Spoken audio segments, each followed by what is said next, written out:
তিন দিনের সফরে মালয়েশিয়া গেছেন প্রধান উপদেষ্টা ডক্টর মোহাম্মদ ইউনূস। মালয়েশিয়ার প্রধানমন্ত্রী আনোয়ার ইব্রাহিমের সাথে বৈঠক কাল।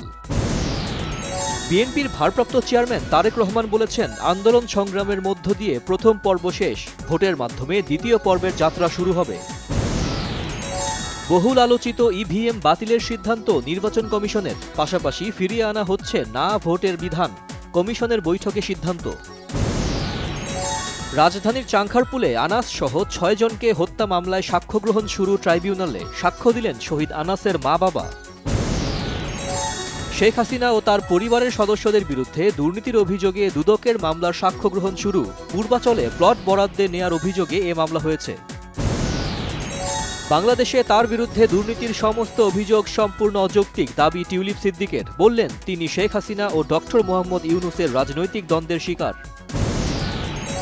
নির্বাচনে দায়িত্বে থাকবে সেনাবাহিনীর ৮০,০০০-এর বেশি সদস্য, জানালেন স্বরাষ্ট্র উপদেষ্টা জাহাঙ্গীর আলম চৌধুরী। উৎসব মুখর নির্বাচনের আশা।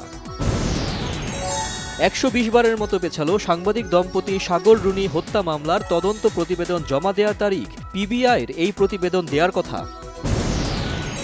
দুদক চেয়ারম্যান ডক্টর মোহাম্মদ আব্দুল মোমেন বলেছেন, এ সরকার দুর্নীতিকে প্রশ্রয় দিচ্ছে না, সুনির্দিষ্ট অভিযোগ পাওয়া গেলে উপদেষ্টাদেরও ছাড় নয়।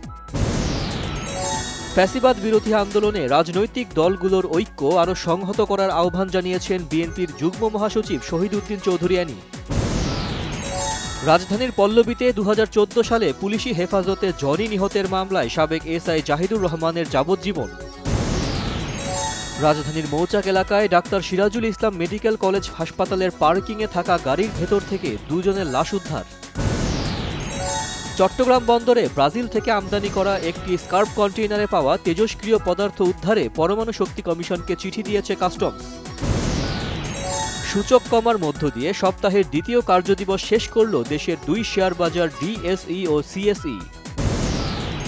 জাতীয় ও আন্তর্জাতিক যুব দিবসে পুরস্কার পাচ্ছেন ২০ জন সফল কর্মী ও যুব সংগঠক। মঙ্গলবার তাদের হাতে এই পুরস্কার তুলে দেওয়া হবে।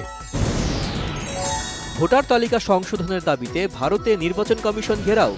কংগ্রেস নেতা রাহুল গান্ধী আর প্রিয়াঙ্কা গান্ধী সহ বিরোধী দলের নেতাদের আটকের পর ছেড়ে দিয়েছে পুলিশ।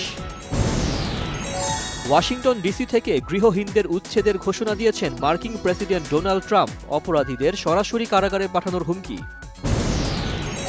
লিভারপুলকে হারিয়ে ইংলিশ ফুটবল মৌসুম শুরুর কমিউনিটি শিল্ড ক্রিস্টাল প্যালেসের, টাই ব্রেকারে ৩-২ গোলের জয় পায় প্যালেস। টি-20-র পর ওয়ানডেতেও পাকিস্তানের বিপক্ষে জয়ে খরা কাটাল ওয়েস্ট ইন্ডিজ। রবিবার সালমান আগাদের ৫ উইকেটে হারিয়েছে শাই হোপের দল।